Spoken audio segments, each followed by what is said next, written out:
A couple of months ago, a site mostly dedicated to online reviews had a talent search. I submitted my work, since I felt I dealt with a lot of similar content to their site. While I was told that my submission ranked higher than most, I was ultimately what they weren't looking for and rejected.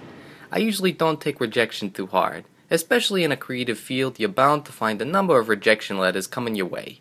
However, this last month has been a hard time for me both in my work and personal life that I did take this pretty hard. While you shouldn't take rejection hard, it's never fun to be told that you didn't fit someone's expectations. Especially since I've put my life and soul into this show. I've taken time away from family, friends, and work to put on this review series that it goes beyond being a simple pastime or hobby. But along with my coping process, I found myself watching an animated short that worked as a pick-me-up when I got my first rejection letter years ago.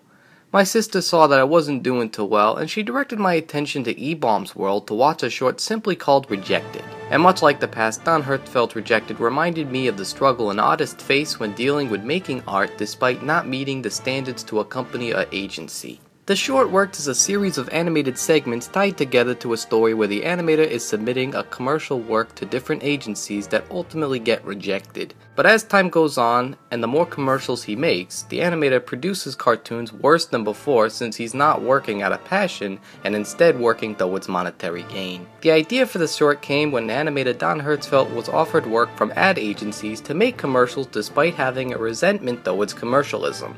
Hence why he thought it would be fun to make a short where the animator intentionally made bad cartoons that he'd get paid to make even by the slim chance that they would be made for television. In my opinion, the big irony out of all this is how the commercials by Pop-Tarts would use the likeness of the work of Don Hertzfeldt, almost to the point that people would confuse it for his own. This is despite all the countless claims Hertzfeldt has made stating that he does not work for the commercials for Pop-Tarts.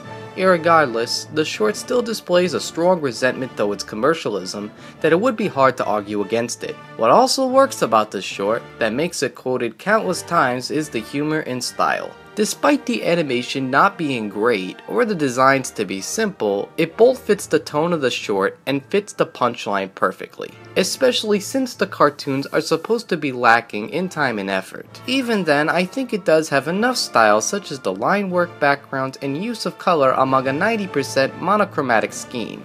Especially near the end, which combines stop motion and other hand-drawn effects that creates the perfect apocalyptic setting.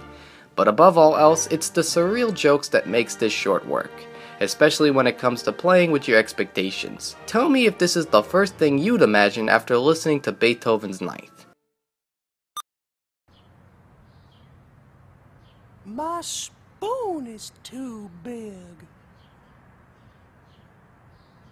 My spoon is too big.